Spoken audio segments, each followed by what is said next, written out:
Hello everyone. तो कैसे हैं आप सब? जय हिंद। आशा करती हूँ कि आप सब अच्छे होंगे और आप सबकी तैयारी बहुत ही अच्छी चल रही होगी।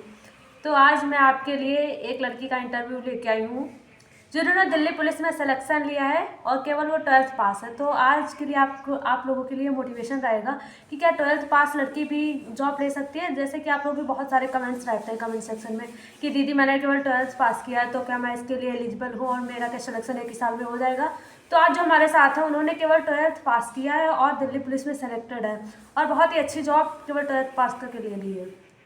तो आज हम उनके बारे में पूछेंगे कि उन्होंने कैसे संघर्ष किया 12th के बाद और कैसे एक ही बार में सिलेक्शन ले लिया और इससे पहले वो किस किस बार फील्ड में जा चुकी है, किसका एग्ज़ाम दिया है उन्होंने। तो ये सब उनके बारे में पूछेंगे। चलिए उनका परिचय लेते हैं। तो बताइए आप जी कहाँ से हैं? दोस्तों, मेरा नाम छाया जयसवाल है। मैं एमपी के राजगढ़ डिस्ट्रिक्ट की रहने वाली हूँ। जैसे कि आप सब जानते ही हैं कि मेरी 12th के बाद ही जॉब लग गई थी। मैंने 12th का एग्ज़ाम 2022 में क्लियर किया था। उसके बाद से ही मैं कंपटीशन एग्ज़ाम की तैयारी करने लग गई थी। तो आपने सबसे पहले किस फील्ड में जाना सोच रही थी आप? मेरा हमेशा से ड्रीम यही था कि मैं डिफेंस की तैयारी करूँ। तो मेरा फर्स्ट एग्ज़ाम 2023 में आर्मी का निकला था, आर्मी अग्निवीर का, लेकिन उसमें मैं हाइट की वजह से रह गई थी। तो आपने आर्मी का फिजिकल क्लियर किया था? जी, मेरी रनिंग हो चुकी थी, लेकिन मेरे को हाइट से बाहर कर दिया था तो उसने। आपने आर्मी के बाद दिल्ली पुलिस आने के बारे में कैसे सोचा कि आपको दिल्ली पुलिस सेंट्रल की जॉब करनी है? इसकी तैयारी कैसे की आपने? मेरी तैयारी लगातार चल रही थी। उसी बीच में दिल्ली पुलिस की वैकेंसी आई और मैंने उसमें फॉर्म डाला और उसके बाद मैं लगातार मेहनत करती रही। और जैसे ही दिल्ली पुलिस का पेपर आया, मैंने पेपर दिया और मेरा उसमें सिलेक्शन हो तो गया। आप दिल्ली पुलिस की तैयारी कैसे करती थी? मतलब कोचिंग ले रखी थी या ऑनलाइन या ऑफलाइन, कैसे करती थी? मैं ऑनलाइन और ऑफलाइन दोनों तरीके से तैयारी करती थी। मेरे मेरे शहर में एक छोटी सी कोचिंग थी, वहाँ मैं ऑफलाइन कोचिंग जाती थी और समय रहते मैं ऑनलाइन, मेरे को जिसमें डाउट रहता था वो मैं घर आके मोबाइल से उसकी पढ़ाई करती थी। तो आप जब मतलब तैयारी कर रही थी तो जब एग्ज़ाम आने वाला था तो आप मॉक टेस्ट वगैरह भी देती होंगी कि कितना स्कोर बन रहा है आपका? जी, जब से मैंने तैयारी स्टार्ट की थी मैं तभी से मॉक टेस्ट देना चालू कर दिए मैंने। जैसे भी कोई सा टॉपिक मेरा क्लियर होता मैं उसके मॉक टेस्ट लगाती थी।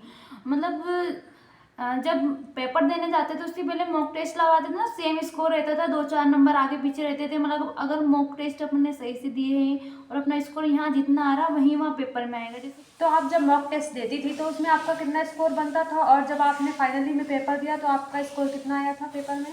जब मैं मॉक टेस्ट देती थी तो मेरे नंबर कभी 60, कभी 65, कभी 61 ऐसे ही रहते थे। और जो मेरा फाइनल हुआ उसमें मेरे नंबर 63 थे।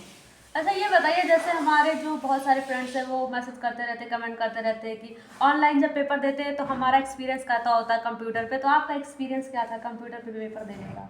बताओ फैमिली मेंबर। मैं एक मिडिल क्लास फैमिली से हूँ और मेरे पापा एक किसान हैं और मम्मी हाउस वाइफ है। और मिडिल क्लास फैमिली में जॉब पाना बहुत बड़ी गर्व की बात होती है और मेरे गांव में से मैं पहली लड़की हूँ जिसको गवर्नमेंट जॉब मिली है। अच्छा, तो आपकी फैमिली में इससे पहले कोई गवर्नमेंट जॉब में नहीं था? जी नहीं, मेरी दीदी ने तैयारी की है एसएससी की, लेकिन वो भी हाइट से रह गई थी। बाकी उनकी तैयारी भी कंटिन्यू चल रही है। वैसे मैं भी छोटे से गांव से हूँ जहाँ की मेरी पहली गवर्नमेंट जॉब लगी। अभी नई पीढ़ी में तो पुराने भी एक दो थे जो गवर्नमेंट जॉब में थे, लेकिन नई जो पीढ़ी है उसमें तो अभी मेरी पहली गवर्नमेंट जॉब लगी है।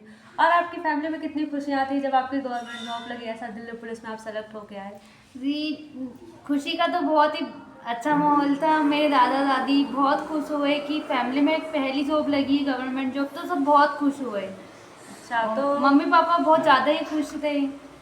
और आपने जब मतलब दिल्ली पुलिस की तैयारी कर रही थी तो कौन कौन सी बुक से पढ़ाई की ये भी बता दिए, हमारे फ्रेंड्स को बहुत कमेंट करते रहते हैं। जी, मैंने जीके के लिए लूसेंट जीके बुक ली है। उसका कंटेंट बहुत अच्छा और रहता है।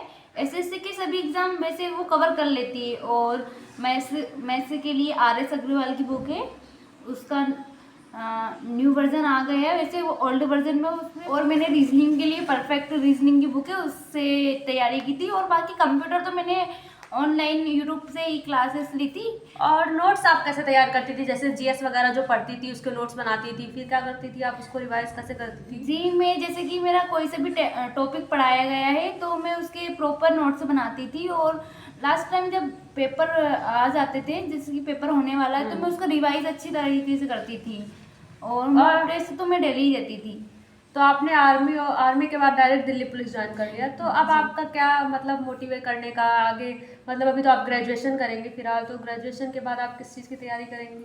जी, अभी तो ग्रेजुएशन होने के बाद फिर मैं पीएससी की तैयारी करूँगी। अच्छा, एमपीपीएससी, यस। क्योंकि आप एमपी के रहने वाले हो तो एमपीपीएससी की तैयारी करेंगे। हाँ, तो मतलब आपने जो मतलब 12th पास किया, फिर आपके दिमाग में ये ख्याल कैसे आया कि मुझे गवर्नमेंट जॉब की तैयारी करनी या फिर आर्मी में जाना है, ऐसा ख्याल आपके मन में कैसे आया? मैं ना मिडिल क्लास फैमिली से थी, तो मेरे को लगा कि अपनी फैमिली के लिए कुछ करना चाहिए, और हमारे घर में भी अभी कोई गवर्नमेंट जॉब में था नहीं, तो फिर मैंने सोचा कि मैं ही डिफेंस की तैयारी करूँगी। तो फिर मैंने तैयारी स्टार्ट कर दी 12th के बाद से ही। अच्छा, फिर आपने आर्मी का दिया, फिर उसके बाद जी। Delhi police join yes. किया। आप दिल्ली पुलिस के एग्ज़ाम की तैयारी कर रही थी, तो आप अपना टाइम कैसे मैनेज करती थी? बहुत कमेंट आते हैं कि टाइम टेबल बता दीजिए कि इस टाइम कैसे मैनेज करना है, कवर नहीं हो पाता है सिलेबस, तो आप टाइम टेबल कैसे मैनेज करती थी? जी, सिलेबस का तो ऐसा है कि आप तैयारी करते रहो, सिलेबस तो बहुत बड़ा है, लेकिन है ना, आप आपकी तैयारी सही से करो। जो मतलब जैसे कि दिल्ली पुलिस की जब वैकेंसी आई थी, तो उसका सिलेबस दे रखा था, तो ऑलरेडी मेरे सभी टॉपिक क्लियर थे उस टाइम पे, और जो नहीं थी मैंने उससे किए है। और टाइम टेबल का ऐसा है कि आप 6 से 7 घंटे डेली दोगे ना, तो आपका सिलेबस पूरी तरीके से कंप्लीट हो जाएगा पेपर के दिन में। हाँ, मतलब जैसे आप जिस भी जॉब की तैयारी कर रहे हैं, सबसे पहले उसका पूरा सिलेबस का फॉर्मेट निकालिए और उसमें देखिए क्या क्या सिलेबस में दिया है, फिर उसको स्टार्टिंग से बिल्कुल कवर करना शुरू कीजिए, क्योंकि बीच बीच से सिलेबस आपको नहीं कवर करना चाहिए। तो जैसे मैथ्स का सिलेबस है तो उसमें चैप्टर बाय चैप्टर कवर करते जाइए, ऐसे आपका सिलेबस कवर हो जाएगा। और जैसे तुम जब ऑनलाइन तैयारी करती थी तो बहुत सारे मतलब डिस्ट्रैक्शंस होते हैं, जो हम यूट्यूब पे पढ़ते हैं तो पढ़ते पढ़ते दूसरी रील आ जाती, तो रील पे हाथ चला जाता है, फिर रील स्क्रॉल करते रह जाते हैं, तो उसको तुमने कैसे मतलब कवर किया कि मतलब कोई डिस्ट्रैक्शन नहीं होना चाहिए? मैं तैयारी करती थी तो मैं मोबाइल बहुत ही कम यूज़ करती थी, क्योंकि पता है कि अगर एक बार अपन मोबाइल में देखने लग गए तो फिर अपना बहुत सा टाइम चला जाता है। तो मैं ज़्यादा यूज़ नहीं करती थी मोबाइल का, और मैंने ऑलमोस्ट सभी नोटिफिकेशन बंद कर रखे थे। ऑनलाइन अपन पढ़ाई करते हैं, तो अगर कोई सा नोटिफिकेशन आता है तो फिर अपन उसको देखने लग जाते हैं, तो नोटिफिकेशन सब बंद कर रखे थे, और बाकी मेरे पास ज़्यादा फालतू। और हाँ, मैं भी जब मतलब तैयारी करती थी, ऑनलाइन पढ़ती तो ज़रूर थी, पर मैं डाटा ऑन करके कभी भी मतलब वीडियो नहीं देखती थी। जिसकी भी ऑनलाइन पढ़ती थी, मैं ऐसा करती थी, वीडियोस डाउनलोड कर लेती थी, जिससे कि डिस्ट्रैक्शन नहीं होता, केवल आप वही देखेंगे जो आपने डाउनलोड कर रखा है। अगर डाटा ऑन होगा तो आपका हाथ जरूर जाएगा रील्स पे, फिर आप रील्स ही स्क्रॉल करते रह जाएंगे, इसलिए डाउनलोड करके वीडियो पढ़ना ज़्यादा सही रहता है। तो ये बताइए कि मतलब करंट अफेयर की तैयारी कैसे करें? बहुत सारे बच्चे पूछते रहते हैं कि करंट अफेयर की तैयारी कैसे कैसे करें? जी, करंट अफेयर पढ़ना चाहिए, लेकिन इतना मतलब स्टैटिक जीके पे ज़्यादा ध्यान दो, क्योंकि करंट अफेयर के 3-4 क्वेश्चन आए आते हैं, और लोग पता है करंट अफेयर को पढ़ने में टाइम वेस्ट करते हैं। तो मेरा तो यही कहना है, यही सजेशन है कि आप स्टैटिक जीके पे ज़्यादा ध्यान दीजिए। क्योंकि स्टैटिक जीके के क्वेश्चन ज़्यादा आते हैं, करंट अफेयर के कम आते हैं, तो करंट अफेयर पढ़ने के चक्कर में टाइम वेस्ट ज़्यादा होता है वैसे तो। फिलहाल तो स्टैटिक जीके पढ़नी चाहिए ज़्यादा। तो मैथ्स की तैयारी कैसे करें, मैथ्स स्ट्रॉन्ग कैसे करें, वो बताइए आप कुछ। देखिए, मैथ्स पढ़ने के लिए अपना बेसिक क्लियर होना चाहिए, और है ना, हमें ट्रिक्स का बहुत कम यूज़ करना चाहिए, क्योंकि अगर अपन ट्रिक्स यूज़ करेंगे तो अपन एडवांस तक नहीं पहुंच पाएंगे। अगर अपना बेसिक क्लियर है तो एडवांस की तैयारी इजीली कर हाँ सकते देखिए, हैं। क्योंकि ऐसा होता है जब हमारा बेसिक क्लियर होता है तो क्वेश्चन कैसा भी आ जाए वो हम कर लेंगे, लेकिन अगर आप ट्रिक पर बेस्ड क्वेश्चंस करेंगे तो आप ट्रिक पर बेस्ड क्वेश्चन जो आएंगे केवल उन्हीं को कर पाएंगे, लेकिन अगर आपका बेसिक क्लियर है तो क्वेश्चन कैसा भी आ जाए आप जरूर कर लेंगे। और बेसिक क्लियर होने के बहुत सारे फायदे होते हैं कि आपका क्वेश्चन मतलब अगर डिफरेंट टाइप का आ रहा है फिर भी आप उसमें बेसिक लगा के उसको कर सकते हैं। रीजनिंग की तैयारी कैसे करें, रीजनिंग के बारे में कुछ बताइए, क्योंकि बहुत सारे लोगों को रीजनिंग भी टफ लगती है, बट रीजनिंग ईजी होती है। अगर आप रेगुलर प्रैक्टिस कर रहे हैं रीजनिंग ईजी हो जाती है। रीजनिंग तो वैसे इजी ही होती है। आप किसी भी चैप्टर को लीजिए, उसके जितने भी टाइप्स हैं उनको सॉल्व करके देखिए हर क्वेश्चन को, और 3 से 4 दिन तक एक चैप्टर को लगातार लगाते रहिए। और पता है, एक बार जब आपकी रीजनिंग कंप्लीट हो जाएगी तो बस आपको रिवाइज की ज़रूरत रहेगी।